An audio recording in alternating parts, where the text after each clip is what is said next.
안녕하세요. 네, 감사합니다. 저는 오늘 안드로이드 스튜디오 2에 대해서 얘기를 하게 되는 정승욱이고요. 제 간략한 소개를 좀 하면서 시작을 하도록 하겠습니다. 저의 이름은 정승욱이고요. 현재 토스랩이라는 회사에서 잔디 서비스 앱을 개발하고 있고, 저도 마찬가지로 구글 디벨로퍼 익스퍼트 안드로이드 쪽이고요. 밑에 쪽에 보시는 것처럼 깃허브, 페이스북, 미디엄으로 각각 제가 현재 프로필이 등록되어 있고, 이거 외에도 구글 디벨로퍼 그룹 GDG 슬랙 모임에 제가 들어가 있어요. 저한테 메시지를 개인적으로 주시면은 제가 거의 5분 안에 답을 해드립니다. 뭐 언제 지금 당장 그 답을 해드릴 수 있다가 아니라 제가 바쁘면은 뭐 언제 뒤에 제가 얼마 뒤에 해드리겠습니다라고 이렇게 얘기하는 정도 수준이고요. 언제든지 물어보시면은 항상 열려 있고, 깃허브도 항상 열려 있고, 제가 또 다른 분들 깃허브도 항상 같이 봐드리고 같이 코어 하는 걸 좋아해서 오픈소스 활동도 많이 하는 편이라서 보시면은 이제 큰 도움이 될 거라고 생각이 듭니다. 네, 이제 본격적으로 시작을 하도록 하겠습니다. 안드로이드 스튜디오는 이제 2014년부터 정식으로 릴리즈가 됐었는데, 그 전에는 2014년까지는 이클립스라는 툴이 사용이 됐었고, 제 기억에 작년에 완전히 디플리케이트가 됐어요. 완전히 이제 유지보수도 하지 않겠다라고 그렇게 선언이 된 걸로 알고 있고요. 그래서 사실상 이제 현재 안드로이드 개발은 안드로이드 스튜디오밖에 없다라고 생각하시는 게 훨씬 더 편한 상태가 되는 거죠. 이제 2014년 구글 I/O 때 이제 구글에서 이제 진행을 하면서 이게 이런 것들이 발표가 될 거다라고 하면서 안드로이드 스튜디오 프리뷰 버전을 진행을 했었고요. 저는 이제 프리뷰 버전의 0.5 때부터서 0.4 때부터서 계속 사용을 해왔고, 이제 얼마 전에 이제 2.0이 발표가 됐었는데, 어제 세션을 막 준비하려던 찰나에 어제 새벽이었어요. 어제 새벽에 갑자기 메시지가 왔는데 2.1이 발표가 됐다라고 갑자기 메시지가 와서 어제 갑자기 그걸 보고 뭐가 바뀌었지 하고 봤는데 굉장히 많이 바뀌어서 네, 어젯밤에 오후 이제 새벽 2시까지 슬라이드를 조금 수정을 했었어요. 예, 굉장히 거의 멘탈이 붕괴되는 그런 상황이어가지고 되게 힘들었었는데, 처음에는 약간 부정적인 이제 포지션을 있었다가 2.1이 나오고 나서 굉장히 긍정적인 포지션으로 많이 바뀌었는데, 거기에 대해서 좀 이따가 계속 얘기를 드리도록 하겠습니다. 이제 많은 그 안드로이드 스튜디오 2에 대해서 본격적으로 얘기하기 전에 안드로이드 스튜디오가 왜 변경이 됐는지에 대해서 간략하게 얘기를 해드리고 넘어가도록 할게요. 안드로이드 스튜디오는 기본적으로 그래들과 인텔리제이 기반의 툴인데, 왜 빌드 툴이 엔트 기반에서 이제 그래들로 변경이 됐는지를 생각을 해보면은 엔트가 가지고 있는 한계성들이 굉장히 많았었어요. 의존성을 해결할 수 없는 문제가 제일 컸었어요. 웹 어플리케이션 같은 경우는 메이븐 빌드가 있어서 메이븐 레파지토리에서 뭐 필요한 라이브러리 같은 거 땡겨오면은 그에 딸려오는 여러 가지 라이브러리 자동적으로 딸려오는 그런 시스템을 가진 것에 비해서 엔트 빌드는 모든 자르 파일들, 라이브러리 파일들을 다 일일이 등록을 해줘야지만이 가능했었던 상황이죠. 그리고 확장성에 문제가 있었어요. 다양한 빌드를 해주는데 큰 문제가 있었는데, 예를 들면은 이제 예전에는 플레이 스토어 말고도 T 스토어, 뭐 네이버 스토어, 그리고 어떤 때에 따라서는 각 나라별로 이제 결제 모듈이 달라진다. 그러면 각 나라별로 텔코에 맞춰서 통신사들의 그 결제 모듈에 맞춰서 다 작업을 해주는 그런 작업을 했어야 되는데, 그걸 일일이 전부 다 엔트로 관리해주기에는 굉장히 턱없이 부족했었어요. 엔트의 스크립트를 굉장히 많이 작업을 해야 되고, 거기에 들어가는 비용도 만만치 않다라는 거는 이제 뻔한 사실이 된 거죠. 거기에다가 플러그인조차도 굉장히 지원이 별로 안 됐었어요. 이를테면은 빌드를 할 때 CI라든지 CI 빌드를 할 때 젠킨스와 관련된 뭐 체크 스타일, 파인드 버그, 또 그 외에 여러 가지 이제 정적 분석이라든지 그런 툴들을 물론 할 수는 있었지만은 엔트 빌드 스크립트에 들어가서 직접적으로 수정을 해주는 굉장히 복잡한 작업들을 했어야 되는데, 이제 그런 작업들을 해주는 것 자체가 엔트 자체에는 굉장히 큰 한계가 있었습니다.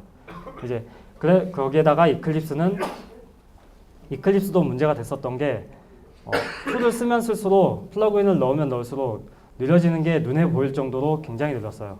이를테면은 오픈되어 있는 프로젝트가 3개쯤 넘어간다. 그 중에서 하나가 웹 프로젝트다. 그러면 거의 개발하는데 파일 하나 여는데 그리고 이클립스 한 번 실행하는데 정말로 화장실 한번 갔다 오고 뭐 어떤 남자분들 같은 경우는 뭐 담배 피러 갔다 오시고 뭐 1층에 커피 한 잔 마시러 갔다 왔더니 아직도 로딩 중이다. 뭐 이런 정도로 비난을 받을 정도로 이클립스에 대해서 굉장히 그때 당시에 많은 개발자들이 비난을 하고 있었어요.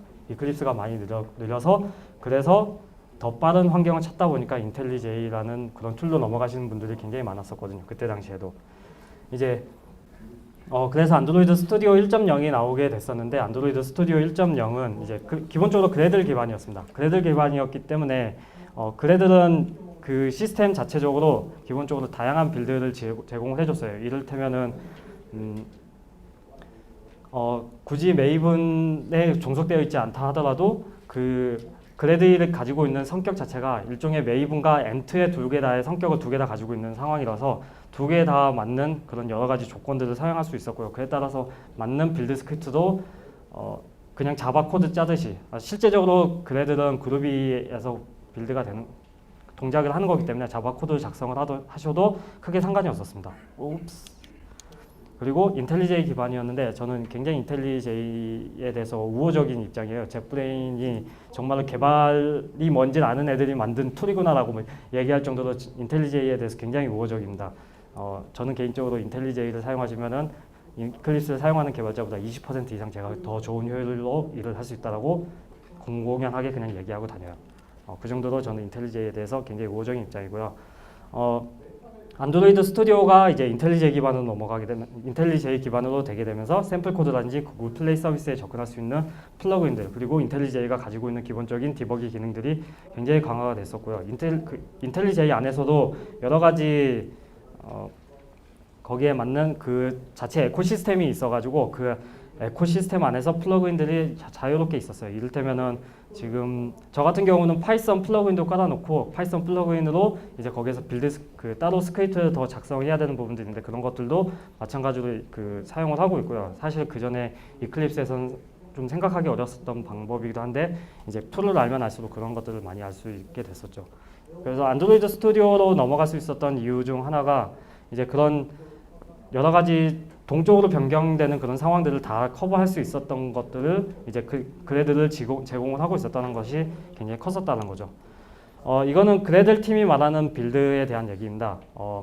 실제 엔트와 비교는 한 건 아니고 바젤이라는 구글에서 자체적으로 만든 그 클로즈하게 사용하고 있는 빌드 툴 중에 하나인데 굉장히 설정하는 거나 동작하는 거는 이제 엔트와 비슷하다고 생각하시면 됩니다. 그 자체적인 언어가 가지고 있고 그 자체적인 설정과 모든 동작이나 뭐 의존성 해결도 전부 다 엔트와 비슷하게 동작을 하는 게 있는데 이제 그래들 팁에서는 이 바젤이라는 시스템을 얘기를 들면서 이렇게 얘기를 했었습니다.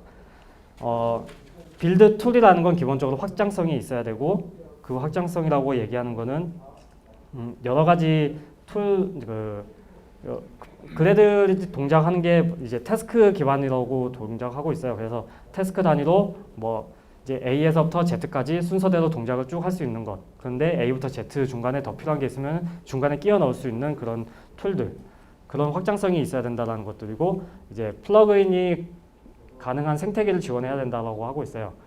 그래들에 굉장히 재밌는 것들이 많이 있는데 그 중에서 이제 람다식을 쓰려고 하시는 분들이 좀 있어요. 저 같은 경우도 람다를 많이 사용하는데 그러려면은 레트로 람다라는 빌드 스크립트를 별도로 넣어야 되는데 굉장히 쉽게 빌드 스크립트를 넣으면은 쉽게 빌드 스크립트를 넣을 수가 있고요. 그 스크립트에 의해서 자연스럽게 안드로이드에서도 람다를 사용할 수 있게 제공을 해주고 있어요.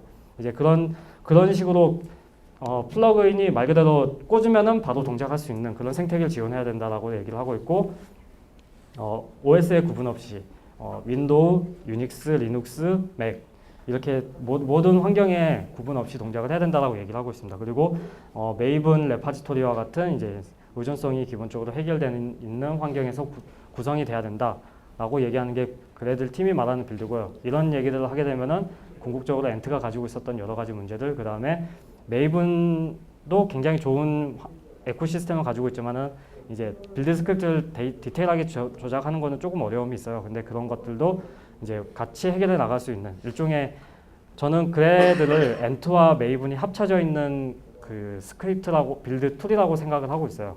그래서 그런 환경들을 제공해 주는 것 자체가 그래드 팀이 지향하는 이제 방향이라고 얘기를 하고 있습니다.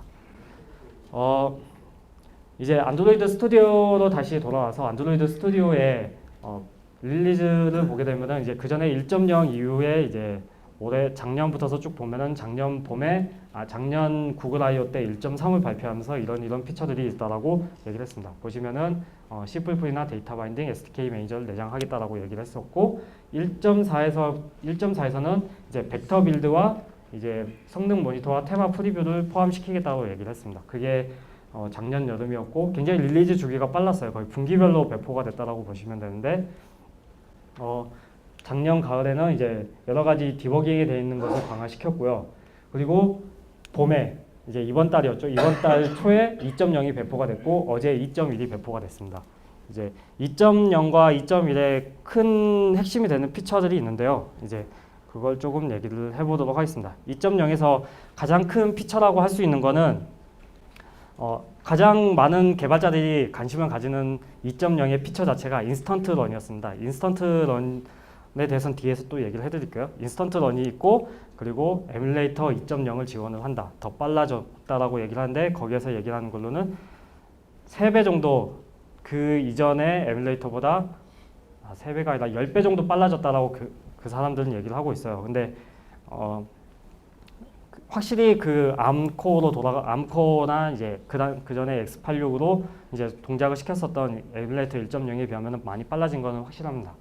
그리고 더 빨라진 ADB도 뭐 앱 설치 같은 경우는 3배 이상 빨라졌다라고 걔들은 얘기를 하고 있고 ADB 동작 자체도 3배 이상 빨라졌고 앱 설치도 10배 정도 빨라졌다라고 얘기를 하고 있습니다. GPU 디버거도 추가를 했다라고 얘기를 했고 인텔리제이 15 기반으로 하고 있다라고 얘기하고 있습니다. 인텔리제이는 현재 16.1인가로 기억을 하고 있고 현재 그렇게 되고 있는데 아마도 그 다음 릴리즈는 그게 맞춰서 되어 있지 않을까라고 생각하고 있습니다. 그리고 구글에서 제공해주고 있는 클라우드 테스트, 구글 위에도 클라우드 테스트 환경을 지원하고 있는 곳에는 이제 사용할 수 있도록 하고 있다라고 얘기를 하고 있고요. 이제 인스턴트 런에 대해서 좀 얘기를 해보도록 하겠는데요. 제가 제일 관심을 가졌었고 이게 앞으로도 굉장히 큰 핵심이 되는 부분이라고 생각을 해요. 인스턴트 런이 어떤 것이냐 하면은 코드가 변경이 되면은 해당 클래스만 변경해주는 기능입니다. 해당 클래스를 앱 실행 없이 코드가 변경이 되면은 빌드에서 인젝션을 해서 그 인젝션이 완료가 되면은 그냥 바로 그 동작이 바뀌어 있는 코드로 동작이 된다는 걸 얘기를 하는 거고요. 그렇다고 해서 무조건 앱의 재실행 없이 된다는 건 아니고 이제 거기에서는 얘기하기를 이제 클래스를 변경해 주는 걸 스왑이라고 얘기를 하는데 스왑이 핫, 웜, 콜드 그다음에 아예 클린 빌드 시키는 재빌드 시키는 이제 4가지의 구분으로 되고 있는데 핫 스왑 같은 경우는 핫 스왑은 이제 코드를 변경을 그냥 메소드 내 새로운 메소드를 선언한다든지 아니면 메소드의 파라미터를 바꾼다든지 그런 게 아니고 단순하게 메소드 내 코드만 바꾸게 되면은 이제 핫 스왑이 될 거고 정말로 빠릅니다. 5초 이내에 빌드가 될 정도로 빠르고요. 웜 스왑은 이제 리소스의 수정 변경. 여기서부터서는 이제 앱의 재실행이 돼야 되는지 안 돼야 되는지에 대해서 보장하지 않습니다. 특히 리소스가 변경이 된 부분에 대해서는 이제 앱을 재실행해야 될 수도 있다. 아니면 그 액티비티를 재실행해야 될 수도 있다라고 가이드를 하고 있습니다. 그리고 콜드 스왑 같은 경우는 콜드 스왑부터서는 확실히 앱이 그냥 재실행이 됩니다. 해당 액티비티가 재실행이 되고요. 이제 재빌드 같은 경우는 우리가 그냥 일반적으로 하듯이 APK가 아예 새로 설치되는 과정이라서 그냥 그 전에 1.5 이전, 1.5를 포함한 그 이전 버전에서 빌드와 동일한 환경이라고 생각하시면 되고요. 이제 그러게 되면 이제 여러분들의 코드 짜는 습관 자체가 이제 이 가급적이면 이 콜드 스왑을 넘어가지 않는 범주에서 이제 코드를 짜는 습관도 아마 바뀌게 될 거라고 생각하고 있어요. 아마도 제가 봤을 때는 코드를 작성하는 습관까지도 바꿀 만큼 굉장히 강력한 기능이라고 생각을 하고요. 굉장히 여러분들이 여기에 맞춰서 작업을 하시면 훨씬 더 좋은 퍼포먼스로 이 앱을 개발할 수 있다는 사실을 알아주셨으면 좋겠습니다.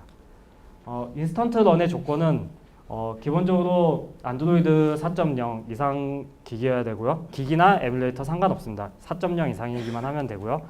디버그 빌드에 한해서만 제공을 해주고 있습니다. 뭐 우리가 릴리즈 버전이라고 부르고 있는 이제 빌드 타입에서 릴리즈에는 해당이 되지 않고요. 디버그 빌드 상태에서만 제공을 하고 있고 빌드 스크립트의 수정이 조금 필요합니다. 빌드 스크립트는 그래들 버전 2.10 버전 그래드 버전 자체를 얘기하는 거예요. 안드로이드 버전 같은 경우는 이제 2.0 이상 2.0 이상이고 이제 민 SDK는 14 이상이라고 되어 있습니다. 이제 이 세 가지 조건만 만족을 시키면은 빌드가 굉장히 빨리 될 거라고 얘기를 하고 있고요. 이제 최초에 런을 할 때 클린하고 런을 시키셔야 됩니다. 클린하고 런을 시켜야지만이 그 수업을 인스턴트 런을 할 수 있는 그 커넥션이 연결이 되는 거기 때문에 이제 클린 런을 해주시고 이거는 간단하게 뭐 컨트롤 커맨드 R키를 누르셔도 되고 런 메뉴에 들어가셔서 그냥 클린 앤 리런을 선택해 주셔도 됩니다. 클린 앤 리런을 하시게 되면은 여기에 이제 앞으로 빌드 옆에 번개 표시가 나게 되는데요. 이 번개 표시가 이제 앞으로 여러분들이 인스턴트 런을 할 수 있는 조건이 됐다라고 얘기를 하실 수가 있습니다. 에뮬레이터 2.0에 대해서도 조금 간략하게 얘기를 해드릴게요. 에뮬레이터 2.0 같은 경우는 이제 멀티코어를 지원을 해주고 있다고 얘기를 하고 있어요. 그전에는 사실 원코어였습니다. X86으로 동작을 하든 암코어로 동작을 하든 원코어였었고요. 멀티코어를 지원을 하기 때문에 그만큼 속도도 빠르지만은 리소스도 많이 잡아먹습니다. 3배 이상 빠른 속도를 가지고 있다고 얘기를 하고 있고 ADB를 이용한 앱 설치 같은 경우는 10배 이상 빠르다라고 얘기를 하고 있습니다. 실제로 구글에서 벤치마킹 자료를 내보내줬는데 이제 굉장히 많은 차이가 있을 정도로 속도 차이가 있었고요. 멀티터치로 지원을 하고 있습니다. 멀티터치 줌인, 핀치 투 줌, 핀치 투 줌아웃, 그다음에 투터치를 이용한 스크롤이라든지 그런 것들도 다 제어를 가능하도록 제공을 해주고 있고요. 구글의 플레이 서비스가 기본적으로 내장이 되어 있습니다.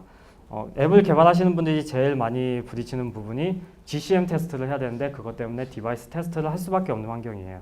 그 전에 에뮬레이터에서는 사실 플레이 서비스가 설치되어 있는 에뮬레이터를 별도로 구동을 해야지만이 되는데 에뮬레이터 2.0에서는 기본적으로 플레이 서비스가 포함되어 있기 때문에 여기에 필요한 애널리티스 아니면은 GCM 이제 여러 가지 플레이 서비스와 관련되어 있는 여러 가지 플러그인들을 사용하시는 분들은 좀 더 손쉽게 사용할 수 있도록 되어 있고요.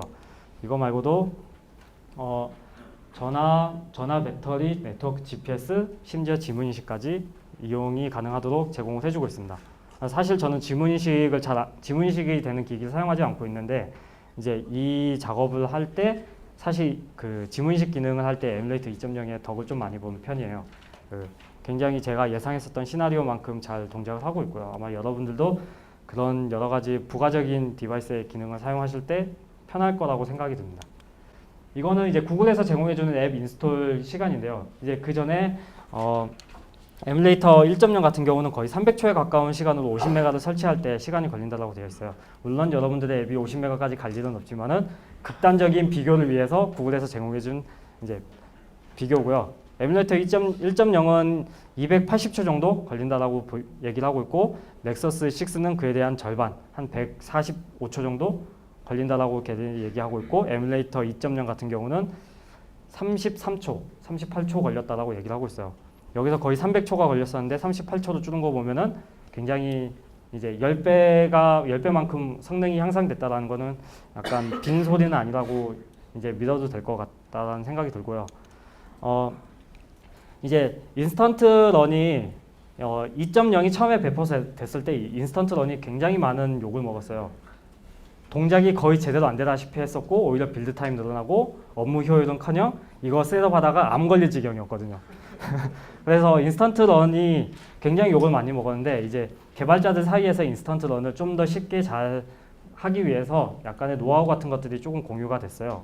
이제 2.1이 어제 배포가 되면서부터 본격적으로 그 공유가 됐었는데 우선 그래들 자체를 2.13으로 올려주셔야 됩니다. 그래들 팀에서 얘기하기를 2.13이 어제 배포가 됐었는데 2.12에 비해서 25% 정도, 최대 25%까지 성능 향상, 빌드 속도 향상이 됐다라고 얘기를 해주고 있고요. 그렇기 때문에 아마 여러분들이 좀 더 좋은 빌드 효과를 위해서는 2.13으로 올리는 게 좋을 것 같습니다. 그리고 이제 안드로이드 그래들 역시 어제 2.1이 배포가 됐는데 2.1로 올려주시면 더 빠른 성능이 향상이 될 수 있습니다.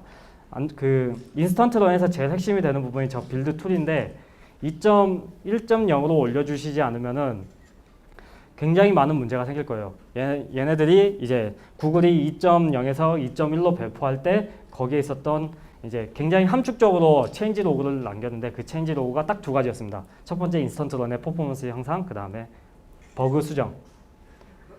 그냥 짧고 굵게 그냥 딱 두 가지만 얘기를 했어요. 걔네들이. 뭐 여러 가지 뭐 안드로이드 M 프리뷰에 대해서 제공해준다 뭐 그런 것도 있긴 하지만은 더 핵심이 됐었던 거는 그 두 가지였던 것 같아요. 인스턴트 런에 무수한 버그들을 수정을 하기 위해서 걔네들이 그 구글 팀에서 굉장히 고생을 했다라는 게 느껴지고요. 거기 외에도 이제 그래들 자체 빌드 속도를 높여주기 위해서 패러럴 속성을 트루로 해주셔야 되고요. 빌드를 돌릴 때 JVM 성격 메모리도 이제 최대한 잡을 수 있으실 만큼 잡아주시는 게 좋습니다. 제 지인분 중 한 분은 어느 팀에 갔더니 저 옵션을 6기가로 잡아놨다고 그래요. 사실 저는 그 맥북 거의 기본형을 쓰고 있고 레티나 1세대예요. 한 4년 된 건데 그게 8기가짜리인데 빌드 한 대 메모리를 6기가로 할당한다 그래가지고 굉장히 그 라이엇 게임즈에 계신 분인데 굉장히 멋진 팀을 만났구나. 굉장히 디바이스에 대한 지원이 빵빵한 분을 회사로 들어가셨구나라고 이제 굉장히 생각했었고요. 거기 외에도 덱스 옵션이라는 부분이 있는데 덱스 옵션 중에서 다른 부분들은 다 기본 설정을 이용하셔도 되는데 인크리멘탈 빌드 같은 경우는 트루로 돌려주셔야 되고요. 그 다음에 자바 맥스 힙 사이즈도 3기가 정도. 이게 아마 이 옵션하고 여기 아규먼트 JVM 아규먼트하고 연관이 있는 걸로 알고 있는데 아마 그 2.0에서 인스턴트 런을 하시게 되면은 기본적으로 저 부분을 설정하라고 기본 값으로 설정을 하시면은 저 부분이 분명 그 메시지로 뜨실 거예요. 저거를 더 높여 주셔야 된다라고 돼 있고 제 기기에서는 3기가 정도 잡게 되면은 정상적으로 잘 되더라고요. 아마 여러분들 기기에서는 또 빌드 스크립트의 로그를 보시게 되면은 좀 더 높은 기기 그 앱의 성격에 따라서 더 높은 메모리를 할당해 주라고 해줄 수도 있습니다. 간단하게 인스턴트 런에 대해서 조금 라이브 코딩을 진행을 해보도록 할게요. 먼저 제가 에뮬레이터 2.0을 미리 띄워놨고요. 그리고 이제 안드로이드 스튜디오 2.1 버전을 로드하도록 하겠습니다. 아까 말씀드렸듯이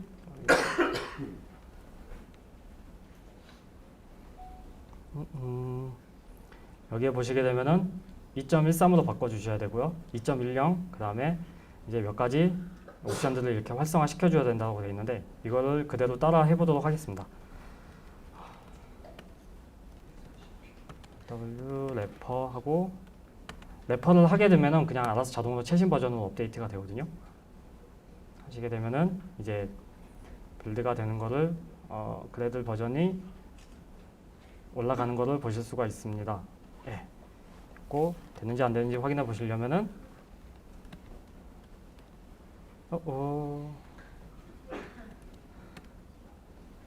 예.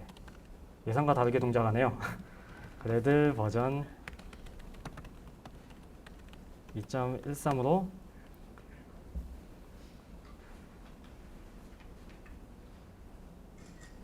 지정을 하는데 2.13으로 바뀌었죠.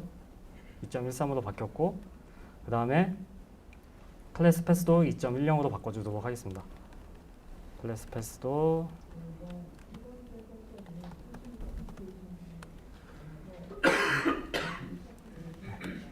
2.10으로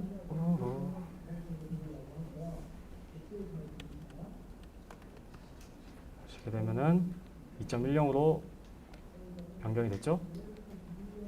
2.10으로 바꾸고 그 다음에 그래들 프로퍼티에서 이건 제가 미리 바꿔놨네요. 보시게 되면은 이제 빌드를 필요에 따라서는 패러럴로 이제 멀티로 동작을 시키겠다는 거고 이제 빌드를 할 때 자바 그 메모리 사이즈를 4기가만큼 충분히 여유 있는 폭에서 동작을 시키겠다라고 지정을 하신 거고요. 이제 마지막으로 여기에서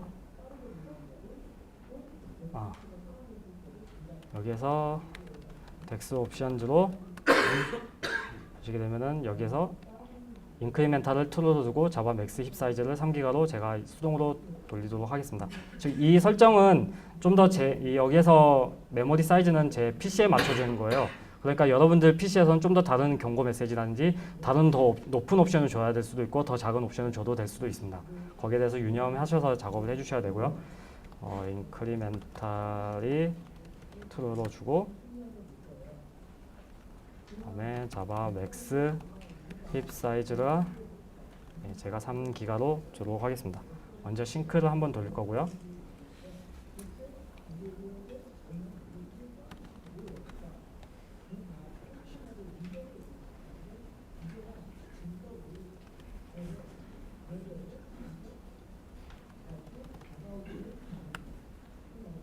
그러면은 빌드가 되는 걸 확인할 수가 있는데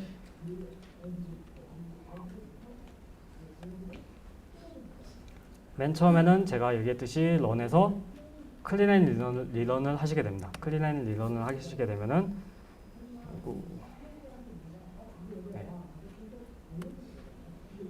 처음에는 이제 보시면은 여기에서 클린 한번 들어갔죠. 클린 한번 들어가고 그 다음부터 쭉 빌드가 되는 것을 보실 수가 있습니다. 지금 여기에서 경고 메시지가 나왔는데 지금 제가 부여한 게 3기가 좀 넘어가는데 실제로는 4기가 넘어가야 된다. 이게 아마도 빌드를 돌릴 때 기본적으로 빌드 스크립트에서 점유하는 거 제외하고 동작을 하는 거라서 제가 4기가를 막상 할당했어도 이만큼 되는 거기 때문에 좀 더 여유 있게 여러분들이 작업을 해주셔야 된다는 거고요. 그래서 여기서 저는 그냥 4기가로 동작을 시키도록 하겠습니다. 4기가로 동작을 시키고 이제 여러분들 지금 방금 저와 같은 메시지를 보게 되면은 이제 한 5기가 정도 이렇게 할당을 해야 될 수도 있다는 거죠. 그래서 지금 여러분들이 보시게 될 거는 제가 메시지를 입력하면은 이런 식으로 구글 메시지가 입력이 되는 거를 이제 구글과 관련되어 있는 다음 이미지 검색이고요. 이제 조금 인스턴트 런을 보시려면은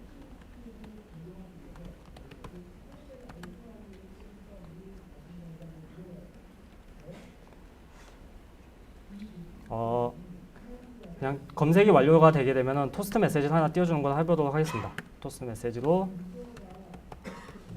서치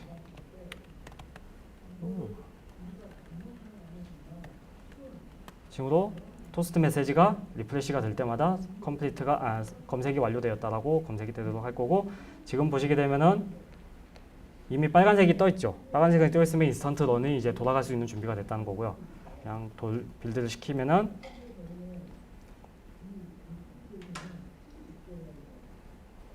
빌드가 끝난 겁니다.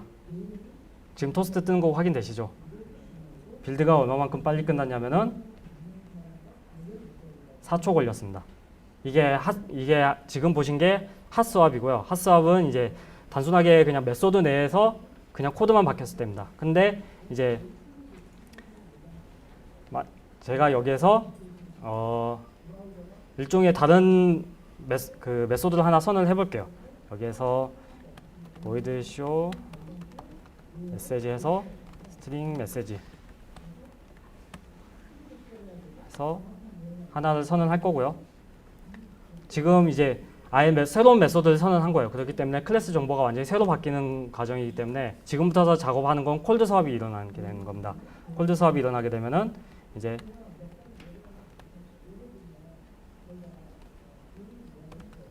메시지가 되는 거고 제가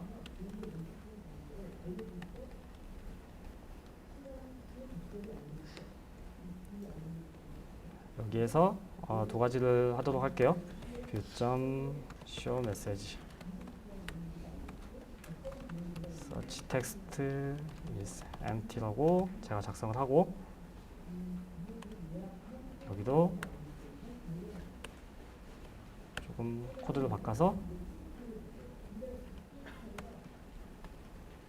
view.show 메시지 search text 이꼬르 텍스트라고 지정을 해보도록 하겠습니다. 그렇게 되면은 이제 여기에서 빌드를 돌리고 코드를 좀 보도록 할게요.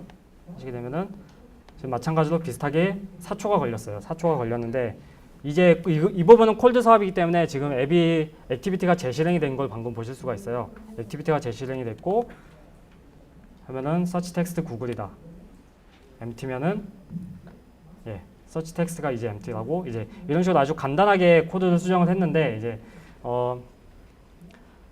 보시게 되면은 핫 수압에서는 3.8초 걸렸고요. 지금 콜드 수압에서 3.9초가 걸렸습니다. 근데 실제로 여러분들 프로젝트가 좀 더 제 거는 굉장히 가벼운 편이고 좀 더 무거워지게 되면은 이제 거기에 대한 시간이 더 많이 걸리게 되는데 싱글 덱스 앱이면은 한 10초 내외 정도로 걸리게 될 거예요. 근데 그 10초도 어느 정도 빠른 거냐면 그 이전에는 제 기억에는 40초에서 30초 정도 걸렸거든요. 굉장히 3배 정도 속도가 빨라진 거라고 보시면 되는 거죠.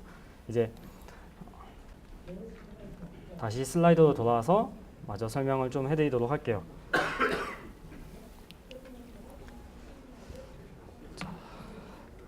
네, 지금 제가 보여드리는 인스턴트 런은 어제자로 배포가 되어 있던 인스턴트 런이고요.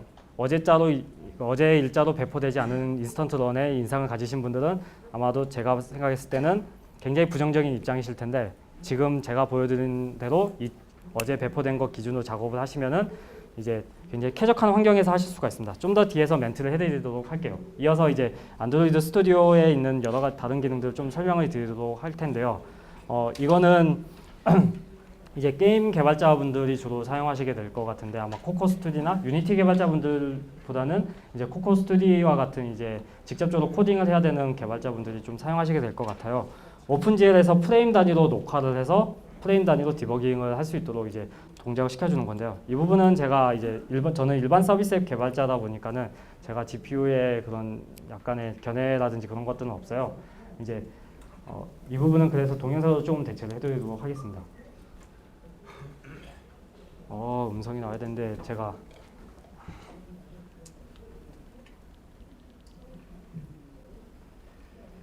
음성이 안 나오네요. 제가 대신 설명을 해드리도록 하겠습니다. 지금 보시게 된 거면 어떤 화면을 트레이싱 할 건지를 지정을 했고요. 트레이싱이 완료가 되면은 이제 필요한 만큼 정보가 모이면 트레이싱을 그만둘 거라고 선언하시게 되면 이런 식으로 방금 본 화면의 프레임 단위로 화면이 녹화되어 있는 것을 지금 프레임이 뽑혀 있는 걸 보실 수가 있고요. 그리고 거기에 그 프레임 단위별로 어떤 코드가 동작을 했는지를 다 보실 수가 있습니다. 사실 저는 앱도 이 정도 수준으로 디버깅이 됐으면 좋겠는데 앱은 그렇지가 않으니까는 이제 대신에 이 GPU 디버거를 하시려면은 GPU 그 앱에서 처음에 조금 설정을 해야 되더라고요. 이 디버그를 연결할 수 있는 이제 초기에 설정만 해주시게 되면 그 다음부터서는 이런 식으로 디버깅이 이루어질 수 있는 것을 확인하실 수가 있습니다. 이제 이거는 어제 발표된 안드로이드 2.1인데요. 굉장히 저를 그 멘붕에 빠뜨렸었던 그런 거고요. 안드로이드 2.1은 안드로이드 M 빌드를 하기 위해서 이제 탄생이 됐다라고도 생각하셔도 돼요. 이제 안드로이드 M 빌드를 하기 위해서 여러 가지 기능들이 추가가 되는데 이제 거기에는 자바 8 빌드가 포함되어 있습니다. 먼저 양찬성님이 얘기해 주셨던 자바 8 빌드인데 자바 8 빌드를 하기 위해서는 잭 컴파일을 해야 된다라고 얘기를 하고 있습니다. 잭 컴파일을 하게 되면은 이제 안드로이드 N 대상으로는 이제 람다와 이제 스트림 API라든지 그 API나 아니면 펑셔널에 관련되어 있는 여러 가지 기능들을 제공을 해주고 있고요. 그 밑에는 이제 람다 표현식과 메소드 레퍼런스만 제공을 해준다라고 보시면 되는 거고요. 잭 컴파일을 이용을 하시게 되면은 아마 이 점이 이제 기존에 람다를 쓰시기 위해서 레트로 람다를 쓰셨던 분들은 조금 이익을 보실 수 있지만은 반대로 잭 컴파일은 아직 그 안드로이드 APT 어노테이션 프로세싱 툴에 대한 지원이 없는 걸로 아직 알고 있어요. 그래서 약간의 트레이드 오프가 있으니까는 거기에 맞춰서 잘 선택을 하시는 게 좋을 것 같습니다. 저는 안드로이드 APT가 컴파일까지 제공을 하게 되면 그때 도입을 할 예정이에요. 그 전까지는 아직까지는 이제 도입을 하지 않을 예정이고요. 이거는 어제 배포가 됐습니다. 어제 새벽 4시쯤? 새벽 4시쯤 자다가 메시지를 받아가지고 깜짝 놀랐어요. 자다가 메시지 받아서 이거 뭐야 하고 하루 종일 이거 생각하면서 2.1을 어제 업무 중에 테스트를 했어요. 일 반하고 이거 세션 준비 반을 하고 또 집에 와서 또 이거 준비 또 반을 했던 거죠. 함께 배포된 안드로이드 그래드 2.1이 인스턴트 런에서 굉장히 많은 발전을 가져왔습니다. 굉장히 많은 성능 향상이 있고요. 2.0에서 안 좋은 인식을 가지셨던 분들 이제 저는 바꿔도 된다고 생각을 하고 있습니다. 이제 이거는 약간 세션이 안드로이드 스튜디오가 굉장히 세션이 짧을까 봐서 약간 여러분들 팁을 드리고자 넣었어요. 이제 여기에 있는 기능들은 저는 사실 예전부터 한 1년 전, 2년 전부터 썼던 기능들인데 굉장히 제가 감히 생산성을 높여줄 수 있는 20%가 더 높다라고 얘기할 수 있는 비결 중에 하나고요. 사실 대부분의 사람들은 알고 있지만은 잘 모르시는 분들, 그냥 이클립스처럼 쓰는 것처럼 쓰시던 분들은 잘 모르는 기능들이라서 구글에서 직접 가이드를 해준 걸로 알고 있습니다. 이제 검색어 명령어에 대한 검색이 있는데 커맨드 시프트 A 같은 경우는 이제 이런 식으로 하시게 되면은 지금 여기 같은 경우는 이제 지금 여기 보시면 빨간색으로 그 버튼 같은 그 뷰들이 돼 있는데 오토 임포트라는 명령을 검색을 해서 이것들을 자동으로 할 수 있도록 우리가 원하는 게 뭔지 정도는 알고 있어요. 임포트를 하고 싶은데 자동으로 빌드하고 싶은데 임포트를 어떤 걸 해야 될지 모른다. 여기서는 이제 그 오토라는 키워드와 임포트라는 키워드를 사용을 했는데 실제적으로는 그냥 임포트만 사용을 하셔도 여러분들은 사용하실 수가 있습니다. 제가 아까 보여드렸던 그 모습에서는 없었네요. 예. 그 메소드 이름을 변경을 하는 것도 좀 쉽게 할 수가 있는데 우리가 보통 컨트롤 스페이스로 자동 완성까지는 그냥 하실 수가 있습니다. 컨트롤 스페이스 자동 완성까지는 그냥 쉽게 하는데 거기서 엔터를 치게 되면은 메소드의 풀 그 신텍스가 다 완성이 돼요. 그렇기 때문에 이제 그 기존의 메소드명을 바꾸고 싶을 때는 이제 델리트 키라든지 괄호를 삭제해두는 과정이 필요했는데 여기 보시게 되면 탭 키만 누르게 되면은 메소드 명문만 바뀌고 아규먼트는 그대로 사용 유지되는 것을 보실 수가 있습니다. 탭 키가 굉장히 유용한 키라서 굉장히 좋은 키인데 여러분도 쓰셨으면 좋은 키 중 하나예요. 그리고 이제 영역 선택을 자동 선택으로 해주는 건데 저는 주로 리팩토링 해야 될 때 뭔가 괄호로 묶는다든지 if문으로 묶어야 된다든지 아니면은 라인 자체를 옮겨야 될 때 주로 많이 사용하는 기능 중 하나입니다. 지금 설명해 드리는 건 다 맥 기준 단축키입니다. Alt 키를 누르고 이제 옵션 키죠. 맥에서는 옵션 키를 누르고 업다운을 누르게 되면은 이제 이런 식으로 범위별로 이렇게 지정이 되는 걸 하실 수가 있고 다운 키를 누르면은 범위대로 다시 줄여드는 것을 보실 수가 있습니다. 그리고 이제 라이브 템플릿이 그 깨알 팁들이 굉장히 많아요. 라이브 템플릿을 보시게 되면은 제가 아까 토스트라는 문구를 썼는데 그 토스트 문구라는 걸 쓰자마자 토스트에 대한 풀 신텍스가 다 나타났어요. toast.make 텍스트 해서 액티비티 들어가고 거기에 이제 괄호 표시 더블 커테이션 들어가고 그 다음에 그 랭스 쇼트가 들어가고 거기에 쇼 메소드까지 호출되는 것까지 보실 수가 있었는데 여기에 있는 그 라이브 템플릿이라는 기능입니다. 라이브 템플릿이라는 기능에서 보시면은 지금 이거 같은 경우는 이제 if문과 for문을 이제 보여줬어요. 우리가 배열에다가 배열.for를 사용하시게 되면은 자동으로 for문이나 for each문을 자동 완성해주는 기능들이 있고요. 그 다음에 우리가 어떤 불련이나 불련형의 그런 리턴을 받을 수 있는 오브젝트 뒤에 .if를 쓰시게 되면은 해당이 자동으로 if가 됩니다. 제가 주로 많이 쓰는 거는 .return을 많이 쓰는데요. .return을 많이 쓰게 되면은 우리가 return 띄고 뭘 이렇게 쭉 쓰는데 사실 개발자들은 뭐가 반환이 돼야 되는지를 한참 뒤에 생각을 해요. 제 습관은 그렇게 돼 있는데 그래서 저는 아예 마지막까지 코드를 작성하고 이게 리턴이 돼야 된다고 생각이 들면은 변수명 쓰고 .return 해서 엔터를 치게 되면은 자동으로 그 메소드가 리턴이 되고요. 이게 사용 습관을 바꿔주는 것 중 하나가 저는 모든 메소드를 선언할 때 기본적으로 보이드로 선언을 하는데 보이드로 선언해놓고 리턴이 필요한 변수면은 그냥 변수명 .return을 하면은 바로 빨간 줄이 그어지죠. 그러면 거기서 Alt Enter를 치게 되면은 그 메소드의 리턴형을 바꿔줘야 된다고 떠요. 바꿔주는 것도 친절하게 뭘로 바꿔줘야 되는지 자동으로 변환해 주거든요. 그러면은 저는 그래서 잠깐만 보여드리도록 할게요.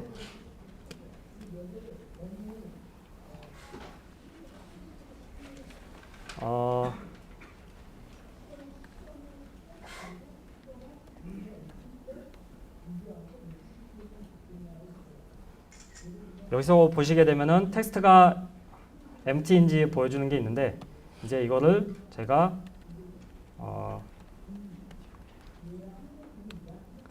is search text empty 해서 search text를 제가 넘기도록 할게요. 지금 if문 안에 쓰게 됐잖아요. if문 안에 쓰게 됐는데 if문 안에 쓰지 말고 제가 이런 식으로 해서 is empty라고 선언할게요. is empty라고 바로 선언하면 안 되겠구나. 예. 이런 식이 되게 되면은 저는 처음에 이 메소드가 어떤 역할을 해야 될지를 그냥 생각을 하지 않아요. 이 메소드를 어떻게 생각해야 될지 하지 않고 그냥 text util.is empty 해가지고 search text 해서 empty가 되죠. empty.return을 쓰게 돼요. 그럼 당연히 빨간 줄 그어지죠. 하게 되면은 이런 식으로 되게 됩니다. 그러면은 다시 이 메소드를 호출하는 데 가서 .if를 써요. .if를 쓰고 하게 되면은 이런 식으로 작업이 완료가 되는 거죠.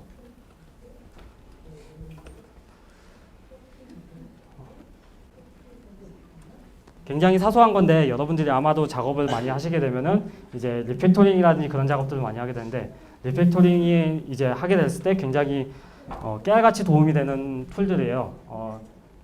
저 기능을 사용하시게 되면 뭐 변수명 바꾼다든지 아니면 리팩토링 하는 과정에서 반복적인 작업들을 굉장히 줄여줄 수 있게 된다는 거죠. 이 기능들 때문에 아예 작업하는 방법이 바뀌게 되고요. 그래서 인텔리제이에 익숙해진 개발자들은 절대로 이클립스로 돌아갈 수 없다는 얘기를 나온 이유가 이런 기능들 때문이에요. 실제로는 이 기능들을 어떻게 쓰는지 모르는 사람들은 절대로 잘 모르는데 이제 이런 기능들이 있다는 걸 알면 굉장히 좋은 기능들입니다. 이거는 자주 쓰는 라이브 템플릿 중 하나인데요. 이거는 구글에서 제공해 주는 겁니다. 여기서 보시면 토스트 하면은 토스트 메이크 텍스트 해가지고 CO까지 자동 완성해 주고요. FBC 하게 되면은 find by id에 클래스 캐스팅까지 해주는 겁니다. 그래서 find by 클래스 캐스팅까지 해서 FBC 이게 모든 라이브 템플릿이 그냥 있는 게 아니고요. 다 연관성이 있는 명령어로 되어 있어요. 그래서 const 같은 경우는 이제 우리가 이제 public static final, private static final 변수 같은 경우는 이제 불변이라 그래서 컨시스턴스 거기에서 아마 따온 것 같고 로그 t 같은 경우는 로그의 태그를 자동으로 만들어준다. 해당 클래스의 이름을 자동으로 만들어주는 거 기능이 되고요. 거기에 로그 d에 DEMR이 있는데요. 이 중에서 하나 고르시면 됩니다. 로그 d를 하게 되면은 로그.d라는 메소드가 호출이 되고요. 로그 e를 하시게 되면 로그.error 그 다음에 로그.m 하면은 전 m하고 r 기능을 굉장히 많이 써요. 로그.m을 쓰시게 되면은 그 메소드 이름과 메소드의 아규먼트들이 자동으로 그냥 다 매핑이 되고요. 로그.r을 쓰시게 되면은 이 메소드가 어떤 메소드를 리턴을 하는지를 자동으로 매핑을 해줍니다.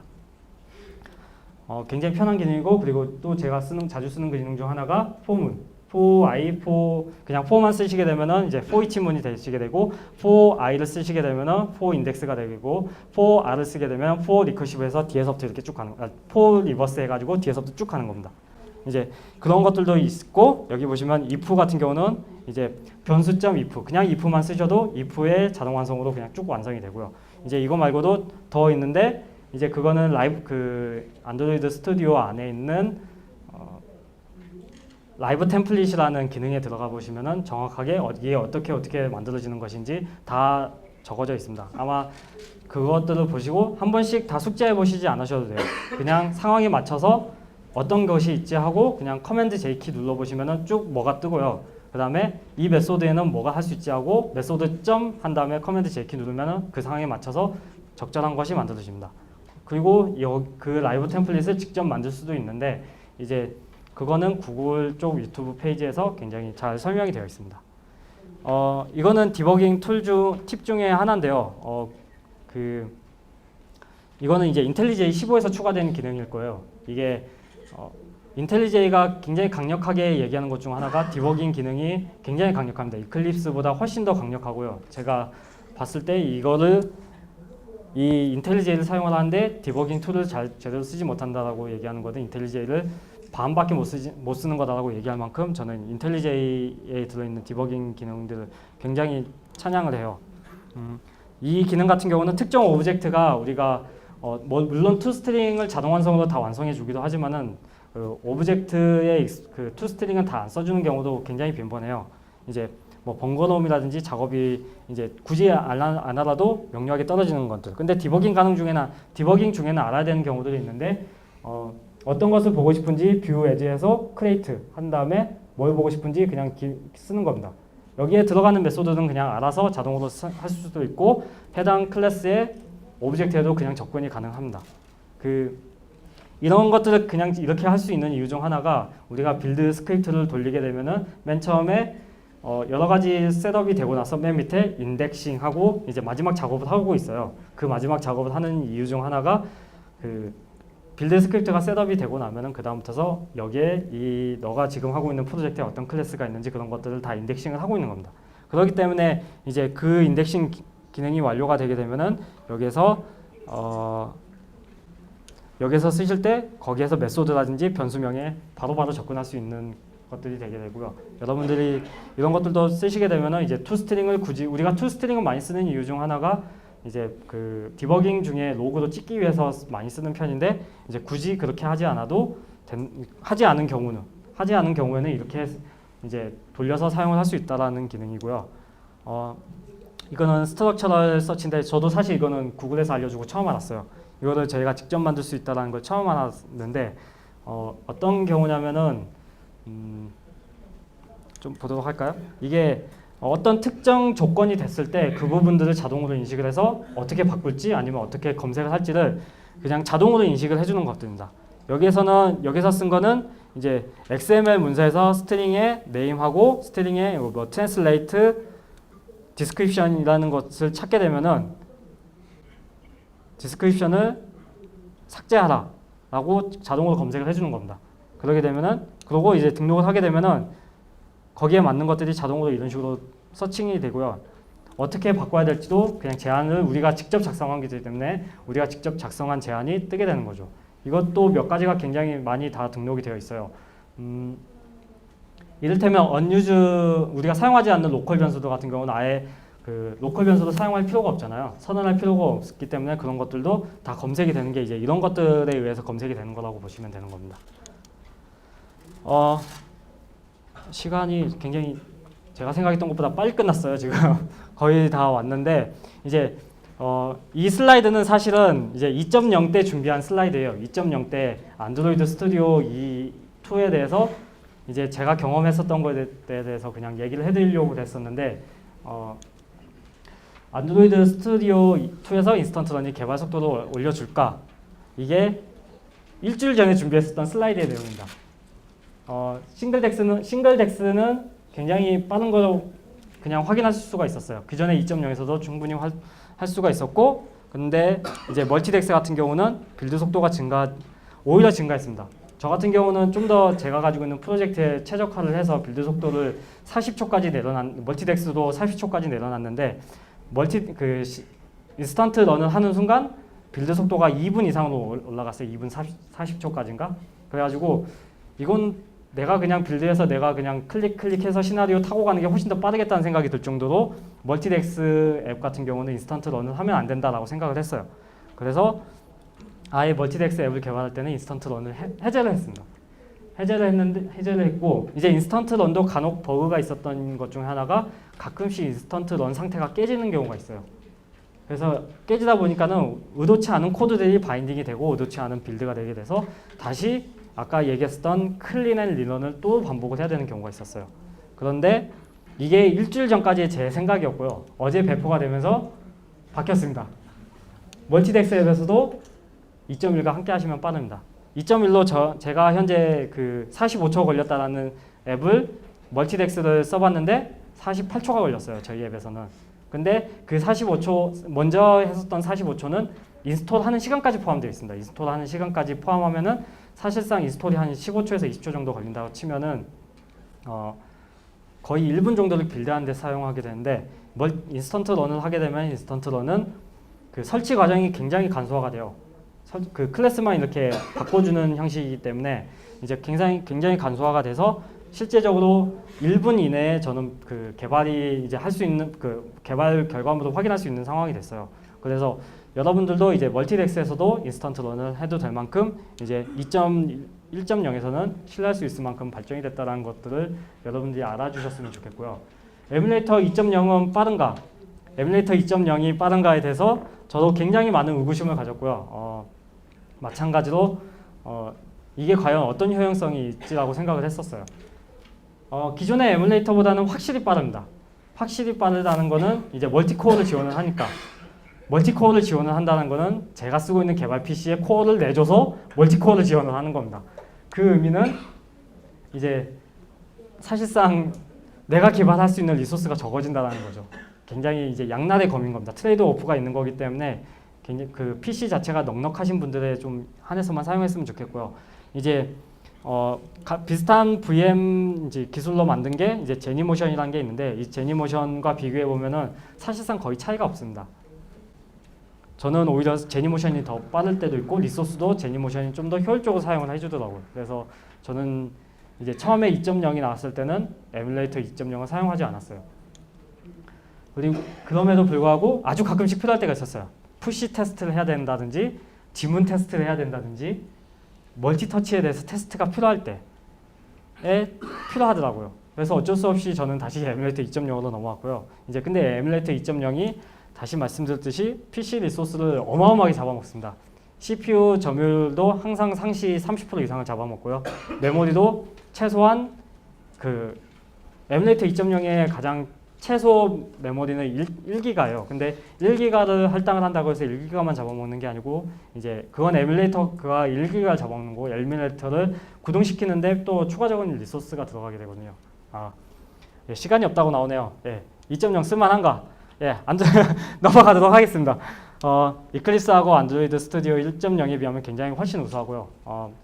대신에 높은 스펙이 필요하고 이제 잘 쓴다는 거는 이제 인텔리제와 그래들에 굉장히 능숙하다는 거고요. 안드로이드 스튜디오 2.0 발표한 후에는 굉장히 저는 이런 게 됐습니다. 인스턴트 런에 대해서 굉장히 큰 그 기대감을 가지고 있었지만은 사실 이런 상태가 됐어요. 이거 뭐야? What the hell? 진짜 딱 이런 느낌이었어요. 그랬는데 2.1 발표하고 나서 그래 봤자지 했는데 이렇게 바뀌었어요. 2.1 여러분들한테 과감하게 추천드릴 수 있습니다. 반드시 쓰셔서 하시면은 훨씬 더 좋은 효율로 일을 하실 수 있다는 거. 구글이 드디어 제대로 일을 했습니다. 여러분 믿으셔도 됩니다. 예. 저는 굉장히 구글에 대한 신뢰도가 많이 올라갔어요. 예. 여기까지고 감사합니다.